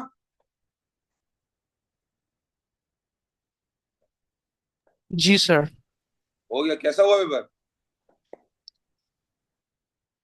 सर अच्छा हुआ था, मगर अब लीक्स के न्यूज़ है तो शायद कैंसिल हो जाए और S1 पर ही ग्रेडिंग करें। लीक तो हो गया पेपर, न्यूज क्या है, कंफर्म हो गया। सर अभी कंफर्म तो नहीं हुआ था। अभी तक कंफर्म नहीं हुआ सर। अभी कैम्ब्रिज ने ऑफिशियल स्टेटमेंट कैम्ब्रिज ने डाला नहीं है। ऑफिशियली कंफर्म नहीं किया ना, लेकिन जो सबूत हैं वो तो पुख्ता है ना। मेरा भी मैथ्स का पेपर था अच्छा, कैसा हुआ? सर, सही हुआ था, लेकिन सर ये इतना बात अच्छा हुआ समझ था नहीं मुझे। पेपर, मैं खफा हूँ सर। बहुत ही अच्छा पेपर हुआ था सर। अच्छा, ये अब आपने जब देख लिया लीकेज की खबरें आ गई तो घर वालों को आके बोल दिया कि बहुत अच्छा पेपर पेपर सर मुश्किल मैंने आया तो था, सच आसान बताया था? था घर में आगे। सर मीडियम था पेपर। मीडियम था मुश्किल ना सर आसान। सही था। सर दरमियाना था, ना ज्यादा आसान ना मुश्किल, सही था बस। अच्छा, यानी आप जब करके आए थे तो आपने कहा था चलो अल्हम्दुलिल्लाह, अल्हम्दुलिल्लाह कहा था या बस कहा था इंशाल्लाह? दोनों सर। सर कुछ भी ऐसा कहा ही है। था। चल, अच्छा, अब आ जाओ बेटा, पहला स्टेटमेंट समझ में आ गया कि भाई एंटी पैरेलल का क्या मतलब होता है। अब उसके बाद कहता है explain how anti parallel arrangement of the strands determines how new strands are synthesized। इसका कोई मतलब मुझे समझाए, क्योंकि ये सवाल ही बहुत यूनिक तरीके से पूछा गया है। हालांकि जवाब आपको मालूम है, लेकिन पहले जो सवाल समझेगा वही जवाब दे पाएगा। जी बेटा। हेलो, सवाल में क्या पूछ रहा है सेकंड पार्ट में? Explain how anti parallel arrangement of the strand determines how new strands are। वो कह रहा है बताइए, मैं ये ट्रांसलेट नहीं करूंगा, पहले आप मुझे बताइए क्या क्या समझे आप सवाल से। सर उनकी डायरेक्शन का, एंड वो लीडिंग और लैगिंग का, कि वो क्या कॉन्सेप्ट डायरेक्शन था ऑपोजिट कि होती भाई है। आप जानते हैं फैमिली कि समझा रहे थे एक स्ट्रैंड होता है 3 to 5 वाला, और एक स्ट्रैंड होता है, बोलो बेटा, 5 to 3 3 वाला। वाला। तो जब यहाँ पर क्या हो रही होती है, रेप्लिकेशन हो रही होती है, तो आपने क्या पढ़ा है कि मेरे बच्चे, जो रेप्लिकेशन में जो इलोंगेशन होती है, डीएनए पॉलीमरेज किस डायरेक्शन में काम करता है? सर दोनों डायरेक्शन में। हाँ? हाँ? हाँ? हाँ? हाँ? हाँ? हाँ? नहीं sir 3 to 5 5। to 3 sir. 5 to 3, it moves only in 5 to 3। तो 5 to 3 डायरेक्शन का मतलब क्या हो गया कि भाई 3 to 5 की ये वाली डायरेक्शन है, इसके अगेंस्ट में 5 to 3 वाली डायरेक्शन तो बनना शुरू हो जाएगी आसानी से। बात समझ आ रही है? ये डीएनए पॉलीमरेज इसको तो सीधा सीधा ही बनाएगा। DNA polymerase work in 5 to 3 direction. तो इसलिए यानी ये 5 to 3 का मतलब क्या हो गया कि वो 5 एंड का न्यूक्लियोटाइड 3 एंड के ऊपर ऐड कर सकता है। तो ये वाला तो सीधा सीधा बनेगा, लेकिन यहाँ पर तो हमें 3 to 5 चाहिए। यस और नो? यहाँ तो हमें 3 to 5 यस चाहिए। सर। तो यहाँ पर फिर क्या होता है कि यहाँ पर सीधी सीधी इलोंगेशन नहीं होती। तो एक स्ट्रैंड है जिसको आप क्या कहते हैं, अल्लाह भला करे, लीडिंग स्ट्रैंड। तो लीडिंग स्ट्रैंड होता है वो कंटिन्यूअसली बनता है। यस और नो? लेकिन जो दूसरा स्ट्रैंड क्या होता है, लैगिंग स्ट्रैंड। लैगिंग स्ट्रैंड में हमने क्या पढ़ा था कि अगर ये 5 to 3 सीक्वेंस है तो छोटे छोटे पीसेस बनाए जाते हैं 5 to 3 सीक्वेंस में, इस तरह से, जिनको क्या कहा जाता है, ओकाज़ाकी फ्रैगमेंट्स। ओकाज़ाकी बाद फ्रैगमेंट। में फिर इनको असेंबल करके पूरा जो है ना स्टैंड कंप्लीट किया जाता है। यस और no? Yes sir. Yes sir. तो what is the idea of the whole concept कि भाई जो लीडिंग स्ट्रैंड होता है इसमें तो कंटीन्यूअस सिंथेसिस होती है, डीएनए पॉलीमरेज 5 to 3 सीक्वेंस में इलोंगेट करता जाता है, न्यूक्लियोटाइड को असेंबल करता जाता है। हाउएवर जो दूसरा स्ट्रैंड होता है लैगिंग स्ट्रैंड, वहां पर डीएनए पॉलीमरेज जो है वो 5 to 3 डायरेक्शन में मूव करता है और छोटे छोटे फ्रेगमेंट्स बनाता है, जिनको ओकाज़ाकी फ्रेगमेंट्स कहते हैं, जिनको फिर डीएनए कौन अटैच करता है? DNA ligase. ठीक है ना, डीएनए लाइगेज। तो बस यही बात होती है। अब क्या लिख देते हैं, तो वो इसने पूछा था भाई कैसे न्यू स्ट्रैंड बनता है। सॉरी बेटा, सर क्वेश्चन समझ नहीं आया। ये जो नाम बताएं बेटा। अरीबा। Sorry, Areeba sir. अरीबा। अरीबा देखो, आपको डीएनए की रेप्लिकेशन याद है बेटा? Yes sir. तो डीएनए की रेप्लिकेशन पहले मैंने रिकॉल की। डीएनए की रेप्लिकेशन कैसे होती है? ये लेट्स से 3 to 5 स्ट्रैंड है, ठीक है। जब इसके आगे नया स्ट्रैंड बनेगा, पहले तो ये जहन में बिठा लेंगे डीएनए पॉलीमरेज किस डायरेक्शन में न्यूक्लियोटाइड को असेंबल कर सकता है? 5 to 3। तो जाहिर है 3 to 5 के ऑपोजिट 5 to 3 सीक्वेंस होगी। तो 5 to 3 सीक्वेंस सीधी सीधी बनती जाएगी, एक न्यूक्लियोटाइड, दूसरा न्यूक्लियोटाइड, तीसरा न्यूक्लियोटाइड, चौथा न्यूक्लियोटाइड, ये असेंबल होते चलेंगे। ठीक है, यहाँ तो कोई मसला नहीं। और इस स्टैंड को हम लीडिंग स्टैंड कहते हैं। तो लीडिंग स्टैंड पे सीधा सीधा डीएनए पॉलीमरेज जो है 5 to 3 डायरेक्शन में इलोंगेशन करता है और स्ट्रैंड को कंटिन्यू करता है। लेकिन जो लैगिंग स्ट्रैंड होता है, यहाँ पर 3 to 5 यानी उसूली तौर पर 3 to 5 सीक्वेंस ये होगी ना, यहाँ से ये बनेगी 3 to 5 सीक्वेंस। यस और no?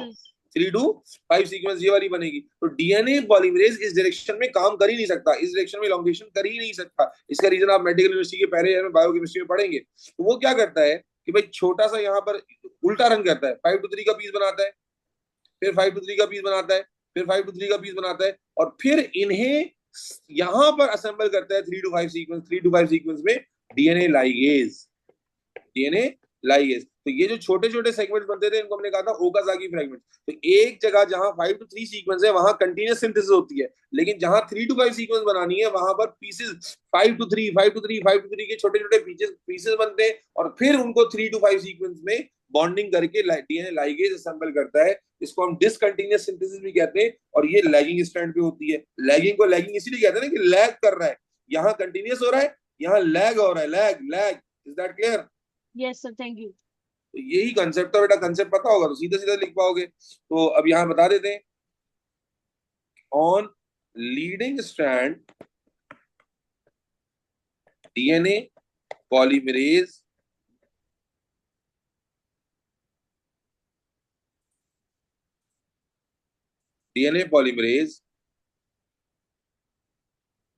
synthesize or not synthesize, assemble nucleotides continuously in 5 to 3 direction. However, on बोलो बेटा, lagging strand में क्या होगा? Small Fragments are formed. fragments called Okazaki fragment. Okazaki fragment. Okazaki fragments are made which are they? Assembled by DNA ligase. चलिए, ये question भी complete हो गया अल्हम्दुलिल्लाह। Let's move to the next question. Sir जी बेटा बोलो। सर एक सवाल है, ओवर राइटिंग अगर करनी पड़े तो कितना कर सकते हैं? बेटा मैंने कई दफा बता दिया, क्या तुम्हें बच्चे हो, ये नजर आ रहा है मार्क्स वाली जगह, बस ये है तुम्हारी मैक्सिमम लिमिट। ये ठीक है सर। ठीक है, क्योंकि जब स्कैन करके चेक हो रहा था कंप्यूटर, बस यहाँ मार्क्स तक की स्कैनिंग होती है, बस इसके नीचे स्कैन नहीं है। इसलिए अगर वो क्वेश्चन बाय क्वेश्चन स्कैन हो रहा है, बस ये है आपके पास मैक्सिमम। ये तो आपकी ओवर राइटिंग में आप बस मैक्सिमम कोशिश करें यहाँ तक, इसी के अंदर अंदर देखें। ठीक है, ठीक है सर। कोई और सवाल है तो अभी पूछ लो भाई, मैं आगे बढ़ रहा हूँ। Okay, now we have a question. Okay, it's a descriptive question. It seems like a descriptive question. Let's do it. Okay, there's a lot of information given. Question number 4. Biofuels contain alcohol. Alcohol, बेटा दरमियान नहीं बोलो. Contains alcohol that are produced by the fermentation of sugars derived from the crop waste. ठीक है, we know fermentation का जिक्र कर रहा है ये. This waste contains cellulose and other organic compounds in cell walls. इस waste में क्या है? Cellulose है और other organic compounds है. Scientists investigated the production of sugars from crop waste for biofuel production. The scientists discovered that a strain of the fungus Penicillium citrinum isolated from the soil was a good source of 3 different extracellular enzymes, M, N, and O. These enzymes break down the polysaccharides in cell walls. The scientists cultured P. citrinum in a liquid medium containing cell wall material. Samples of the liquid were taken and 3 enzymes were separated from the medium. Each enzyme was placed in a reaction mixture with an appropriate substrate. The activity of each enzyme was determined to give a measurement of the quantity of enzyme produced by P. citrinum. The results are shown below. अभी कुछ समझ आया क्या हुआ है? कि एक fungus है और उस फंगस से जो है वो क्या किया हुआ है? 3 तरह के एंजाइम्स आइसोलेट किए हैं, एम, एन और ओ। ये बात समझ आती है सबको? यस और नो? ठीक है, और फिर ये एंजाइम करते क्या है? तो कहता है these enzymes break down the polysaccharide in the cell wall. ये सेल वॉल को आसान लफ्जों में ब्रेक डाउन कर देते हैं। उसके जब पॉलीसैकेराइड्स को तोड़ देंगे, यानी सेलुलोज के बॉन्ड्स को तोड़ देंगे तो सेल वॉल टूट जाएगी। अब साइंटिस्ट ने क्या किया है? इस कल्चर किया है पी सिट्रिनम को लिक्विड मीडियम में जिसमें सेल वॉल का मटेरियल था। Samples of the liquid were taken and 3 enzymes were separated from the medium से तीनों एंजाइम को अलग किया और each enzyme was placed in a reaction mixture with an appropriate substrate। और हर एंजाइम को उसके अपने सबस्ट्रेट के अंदर डाला है और एक्टिविटी को मेजर किया है। तो नजर क्या आ रहा है? आप देखें एक्टिविटी, आरबीटी में सबसे ज्यादा एक्टिविटी किसकी हुई है? एंजाइम M एम की। की, और सबसे लीस्ट एक्टिविटी जो है वो ओ की हुई है। कहता है optimum conditions for each enzyme were used to obtain the results, the conditions were different for each enzyme. Optimum conditions use किए लेकिन सारे तीनों एंजाइम्स के लिए कंडीशंस डिफरेंट थी। The scientist carried out further research so that a solution containing the three enzymes mixture could be used for the most efficient production of sugar from crop waste. Suggest what scientists needed to find out in their research. हाँ भाई, research में most efficient production of sugar करनी है enzyme से, तो scientist को क्या investigate करना पड़ेगा बेटा, बताइए। Sir type of sugar. Direct type of sugar. Sir reducing sugar. Scientist को क्या क्या फाइंड आउट करना पड़ेगा अपने प्रोडक्शन को बेहतरीन बनाने के लिए? उनके ऑप्टिमम टेम्परेचर्स और ऑप्टिमम टेम्परेचर और pH। pH and temperature. सबसे पहले शुरू करें एंजाइम से, तो सबसे पहले एंजाइम की ऑप्टिमम टाइप ऑफ कंडीशन क्या है? ऑप्टिमम टेम्परेचर फाइंड आउट किया जाएगा, ऑप्टिमम पीएच फाइंड आउट किया जाएगा, ऑप्टिमम कॉन्सेंट्रेशन फाइंड आउट की जाएगी। क्या ख्याल है? उसके बाद फिर सही सबस्ट्रेट सिलेक्ट किया जाएगा, फिर सबस्ट्रेट और एंजाइम का सही प्रोपोर्शन में मिक्सचर होगा, फिर अगर किसी तरह का इनहिबिटर है तो उसे एलिमिनेट किया जाएगा, किसी तरह का प्रोमोटर है तो ऐड किया जाएगा, अगर एंजाइम को इमोबिलाइज करके रीयूज कर सकते हैं तो उस कंडीशन का मालूम किया जाएगा। यस और no? Yes sir. Yes, sir. ये कोई रट्टा मारने जैसी बात तो नहीं थी ना भाई, ये सीधा सीधा सवाल था कि क्या करे एक साइंटिस्ट कि उसको बेहतरीन प्रोडक्शन हासिल हो। तो उसके लिए 4 नंबर है, यहाँ तो हमने बहुत सही। Number 1 to find out the optimum pH for the enzyme activity. Number 2 to find out the optimum temperature for the enzyme activity. Number 3 to find out the appropriate concentrations of the enzyme which have to be used. Here number 4 appropriate suitable substrate which has to be used. फिर इसी तरह correct ratio of the enzyme with its substrate. इसी तरह if any inhibitor is present or not, any accelerator is present or not. तो ये सारी चीजें, या find out the immobilization techniques, find out the techniques to immobilize the enzymes ताकि उसको reuse किया जा सके. These all are the measures which they should know to increase their productivity. Yes or no? Yes sir. कोई मसला तो नहीं किसी को? ऑप्टिमम टेम्परेचर, नहीं sir. Optimum pH, appropriate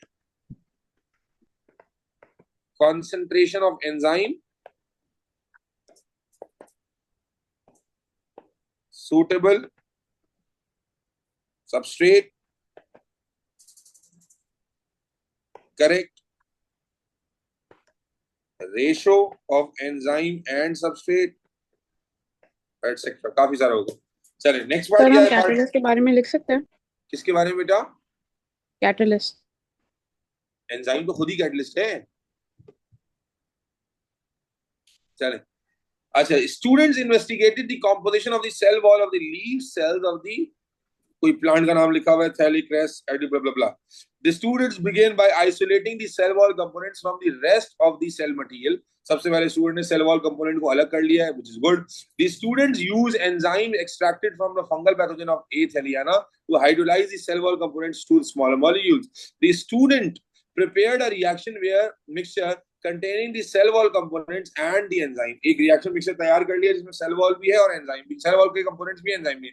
After 24 hours they separated and identified the smaller molecules found in the reaction. अगर enzymes ने काम किया होगा तो smaller molecule बने होंगे या नहीं बने होंगे बेटा? Yes sir. ठीक है ना। कहता है 4 types of molecules were identified, 4 तरह के molecule identify हुए।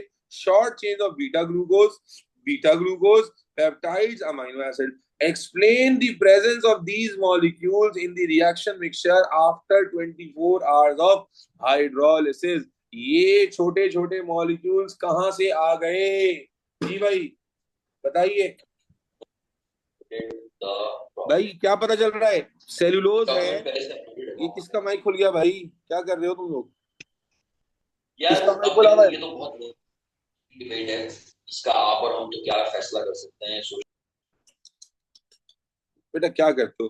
हाँ भाई, अगर उसकी हाइड्रोलिसिस में बीटा ग्लूकोज की शॉर्ट चेन्स बनी है और बीटा ग्लूकोज बना है तो इससे क्या पता चलता है बच्चों कि भाई आप जानते हैं कि सेलुलोज है, प्रेजेंट है वो सेलुलोज तक ब्रांच सेलुलोज सेल्यूलोज सेल्यूलोज सब वेरी गुड। सेल्यूलोज एक पॉलीसैकेराइड है जो बीटा ग्लूकोज से बना हुआ होता है। तो जब एंजाइम ने हाइड्रोलाइज किया है तो beta glucose as a monomer निकला है, यस और no? Yes yes sir. Sir. फिर अगर उसमें पेप्टाइड और अमीनो एसिड भी, ऐसे क्या पता चल रहा है कि प्रोटीन सर प्रोटीन है उसके अंदर। प्रोटीन्स भी हैं। और कौन से प्रोटीन्स आप, अगर मैं आपसे पूछूं कि नाम मुझे कोई बता दो तो कोई प्रोटीन का नाम ले सकते इंटीग्रल एंड पेरिफेरल।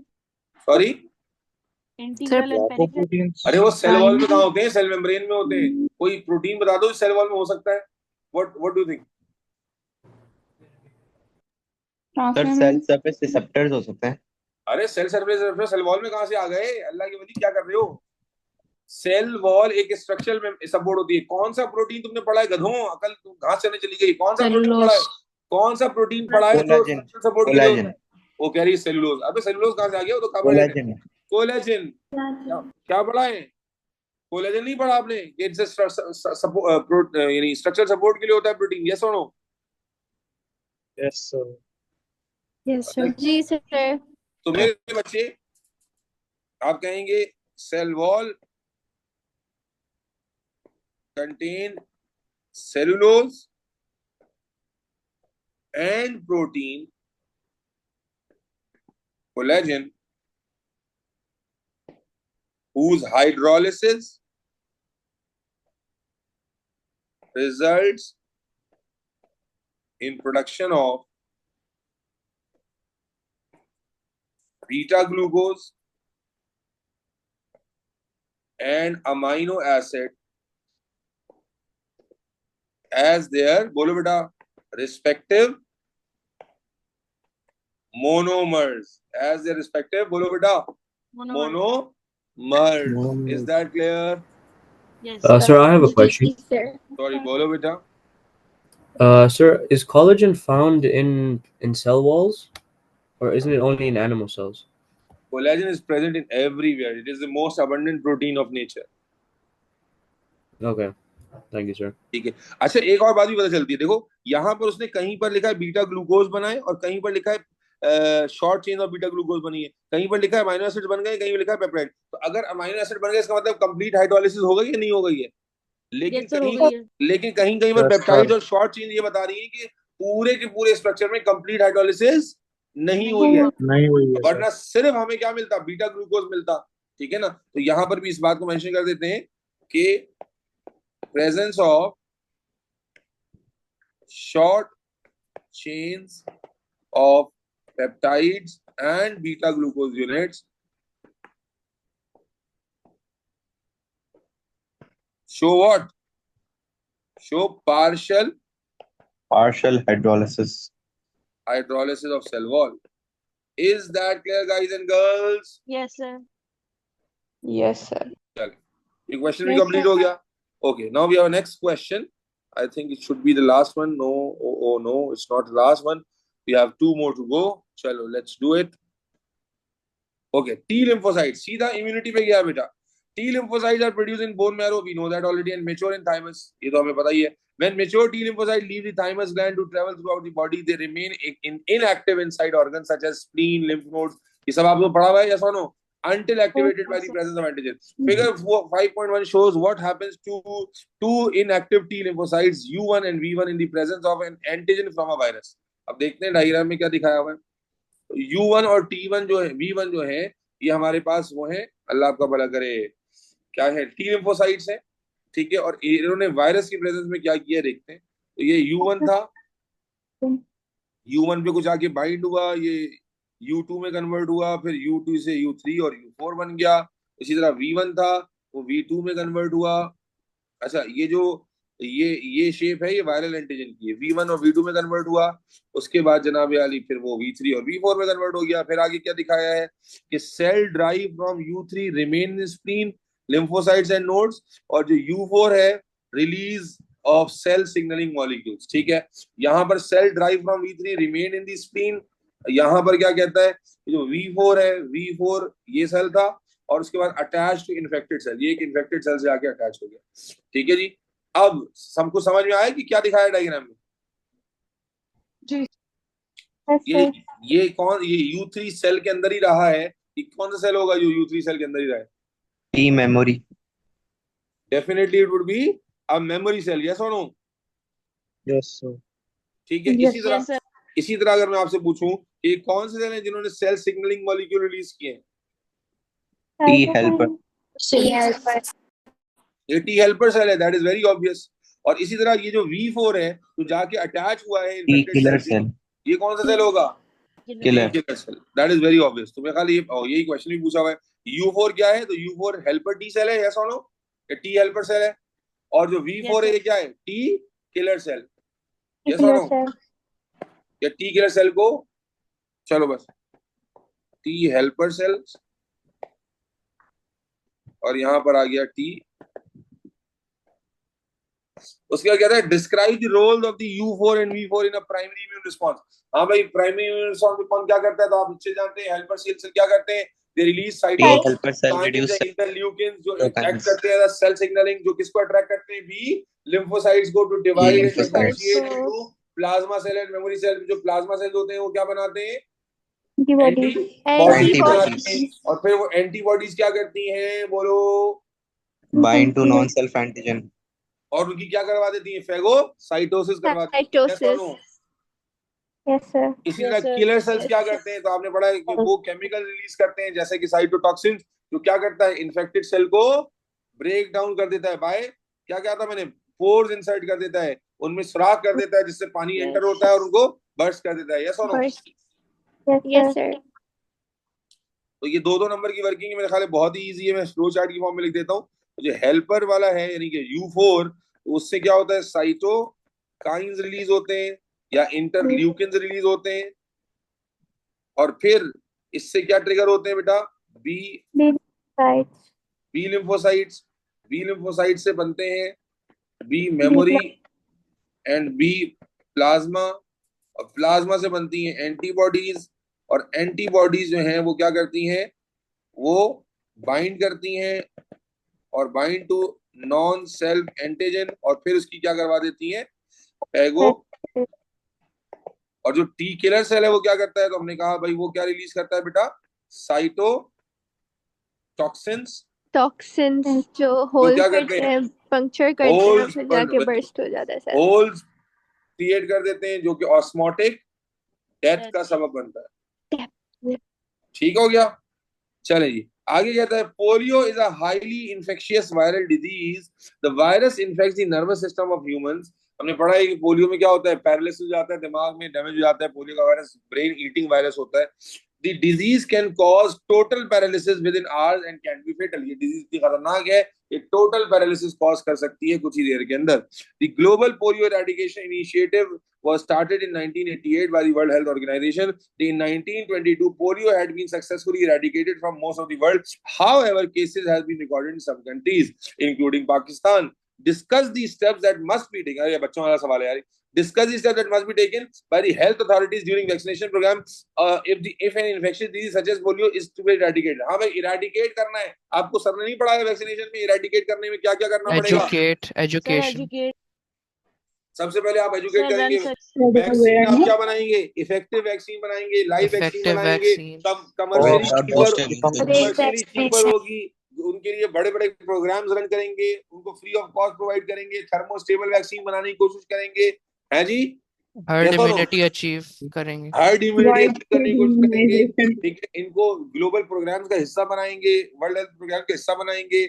इसी तरह वैक्सीन की सप्लाई को मेक श्योर करेंगे, वैक्सीन की कॉस्ट को कंट्रोल करेंगे, वैक्सीन की थर्मोस्टेबिलिटी को ध्यान रखेंगे, लाइव वैक्सीन का ध्यान रखेंगे। ठीक है, स्पेशली जो ट्रेनर्स हैं उनके थ्रू वैक्सीनेशन कराई जाएगी ताकि वैक्सीन जाया ना हो। तो ये तो या वैक्सीनेट जो लोगों को करना है वो एज अर्ली एज पॉसिबल करना है, क्लोज कॉन्टैक्ट्स वालों को भी करना है। तो ये तो बहुत सारे पॉइंट्स हैं, यस और नो?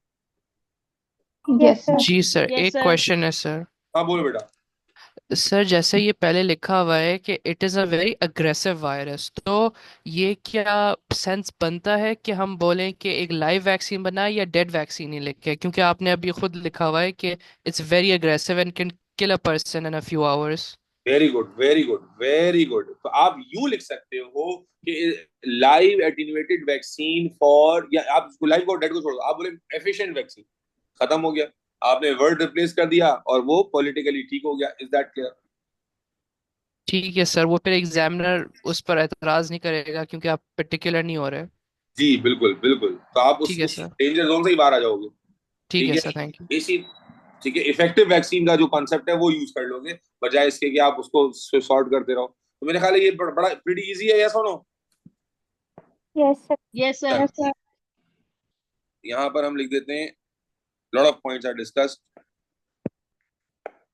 चलो अब आ जाते हैं, लास्ट क्वेश्चन आ गया बेटा। Question table to compare the structural feature of plant cell, prokaryotic cell and a virus. ठीक है जी, अब मेरे ख्याल है ये भी बड़ा सॉलिड मार्क का क्वेश्चन है। यार मुझे समझ नहीं आया बच्चों के मार्क्स में कम क्यों आए यार, पेपर तो मुझे रिलेटिवली ज्यादा आसान लग रहा है।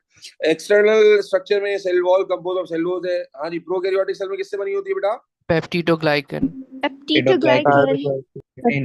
कैप्सिड किससे बना होता है? Capsomers. Capsomeres. Capsid is made up of कैप्सोमेर्स।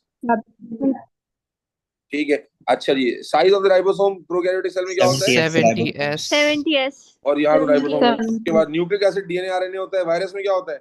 और डीएनए आरएनए, या यानी आरएनए और आरएनए। DNA और RNA. Very good. And RNA लिखोगे तो रिजेक्ट हो जाएगा, जैसे यहाँ लिखा है ना एंड आरएनए, अगर वही लिखोगे तो रिजेक्ट हो जाएगा। क्लियर? Yes sir. अच्छा जी, उसके बाद कहते हैं कॉलेरा। कॉलेरा पढ़ा हुआ है आपने? रिलीज द प्रोटीन कॉल्ड कोलेराजिन, जी। ये भी पढ़ा हुआ है आपने? This Yes, causes sir. this the toxin Yes, sir. causes the loss of chloride, and ये भी पढ़ा हुआ है आपने? Chloride and ji. glycol is called water from the epithelial cells into the lumen of the intestine. Figure 6.1 shows the event that occurs in the cell lining in the intestine where collagen binds to membrane of these. देखते हैं क्या हो रहा है। तो देखो दिखाता है क्या कर रहा है। ये कोलेराजिन आया, गौर से देखो, और ये आके सेल मेम्ब्रेन पे बाइंड हुआ। जब ये बाइंड हुआ तो binding causes the endocytosis of the choleragen. Choleragen की एंडोसाइटोसिस हुई और choleragen stimulates exit of chloride ion. Chloride ion बाहर जाना शुरू हुए। बाहर का एनवायरनमेंट जो है वो क्या हो जाएगा? सॉल्यूट पोटेंशियल बढ़ेगा। सॉल्यूट पोटेंशियल बढ़ेगा तो उसके पीछे पीछे वाटर भी चला जाएगा। यस और no? Okay Yes, yes. sir. ठीक है, डायग्राम से ही सारा Yes, क्लियर है। sir. कहता है state one likely source of N outbreak of cholera. यार ये क्या सवाल पूछ रहे हैं? आउटब्रेक ऑफ कॉलेरा कहाँ हो सकता है भाई, बोलो? Sir, War untreated areas, water. War driven areas. war areas में, वॉर ड्रिवन एरियाज और villages में, poor areas में, contaminated overcrowded sewage, जगह। Contaminated fecal sewage. transmission, ठीक है, अनट्रीटेड सीवेज से हो सकता है, कंटेमिनेटेड ड्रिंकिंग वाटर है, वॉर जोन है, इसके अलावा जनाब अली रॉ सीवेज वाटर है, वही अनट्रीटेड सीवेज। यस और no? Yes, sir. Yes, sir. Yes, sir. Untreated sewage है या कंटेमिनेटेड वाटर है, वॉर जोन है, कुछ भी लिख सकते हो, बहुत सारे ऑप्शन है। अच्छा, with reference to figure 6.1 state why choleragen molecule are described as having quaternary structure. ये अच्छा सवाल आ गया। has more than one polypeptide chain. अब आप देख पा रहे हैं, मेरे ख्याल है नजर आ ही रहा है, कुछ पिछली डायग्राम में ही नजर आ रहा है कि क्वाटर्नरी क्या होता है, जिसमें एक ज्यादा पॉलीपेप्टाइड चेन हो। यस और नो? यस। वेरी गुड, हो गया। More than one poly peptide chain. Solid marks जब ज्यादा होते हैं तो हमें लगता है कि नंबर ज्यादा मिलेंगे, लेकिन आउट ऑफ कंफ्यूजन गलती भी इधर ही ज्यादा होती है। State the type of cell membrane component that form the receptor for the choleragen. हाँ भाई, ये रिसेप्टर के तौर पे काम कर रहा है, Peripheral क्या protein. कहलाएगा? Peripheral protein. क्या कहलाएगा? Glycoprotein, अरे रिसेप्टर अल्लाह के बंदे, क्या कहलाएगा ये? Glyco lipid. Protein receptor. Lipid. Glyco protein, lipid, glyco lipid, अच्छा। प्रोटीन या ग्लाइकोलिपिड, जल्दी बताओ। glycolipid, Glycoprotein. लिपिड। क्यों भाई ग्लाइको प्रोटीन क्यों कह रहे हो? ये लिपिड से अटैच है ना बेटा। हाँ ग्लाइकोलिपिड। क्या होगा ये? ग्लाइको लिपिड होगा। लिपिड। चलो, the process by which chloride ions leave the अच्छा मुझे अंदाजा हो रहा है रिसेंट तमाम ईयर में ना आखिरी सवाल या एक आध सवाल ऐसा आया जो बिल्कुल फिल इन द ब्लैंक की तरह ही का सवाल है, जैसे ये सवाल मुझे उसी तरह का ही लग रहा है। The process by which chloride ions leave the epithelial cell require energy, name the phosphorylated nucleotide that. अबे क्या पूछ रहा है यार? adenosine that is triphosphate, needed for this process. हाँ जी बोलो। adenosine triphosphate, Adenosine triphosphate. Adenosine triphosphate. And then lastly, explain why water also moves from the epithelial cells into the lumen of the intestine when collagen is present. अब भाई water क्यों बाहर चला गया? तो आप क्या बताओगे? अभी मैंने बताया कि क्लोराइड जब बाहर potential जाएंगे increases, तो potential बाहर का increase सॉल्यूट पोटेंशियल इंक्रीज हो जाएगा, Solute water potential potential high. क्या हो जाएगा? डिक्रीज हो कम जाएगा, हो जाएगा। decrease, जिसकी वजह से Osmosis से वाटर water डाउन बाहर डिग्रेडेड बाय ऑस्मोसिस मूव करेगा। करेगा, यस और no, to compensate, Yes. Yes sir. ठीक है। तो exit of chloride ions decrease water potential in lumen of intestine. This creates steeper gradient to allow water to move down the gradient. Concentration gradient. By osmosis. Is that clear? Yes sir. Yes sir. तो अल्हम्दुलिल्लाह। ये अब मुझे बताओ ये paper कैसा लगा? 36 पे ए था इस पेपर में। अब मुझे बताएं कितने बच्चों का ए आने का चांस था इस पेपर में? 36 आ जाते या नहीं आते? सर आ जाते, ज्यादा ही आते। इंशाल्लाह सर, इंशाल्लाह। इंशाल्लाह आ जाते सर। शुक्र तो अल्लाह का अदा करो, लेकिन थोड़ा बहुत अगर दिल में आ जाए, कभी टीचर का भी शुक्रिया अदा कर दिया करो कि सर शुक्र है आपने पढ़ा दिया है। तो सर आपकी मेहरबानी है सर। नहीं of course sir. Of course sir, आपकी वजह से तो हम लोग ए लाएंगे इंशाल्लाह बस ताला। बस बस मैं आपका बस फजल रखना, आपका फजल।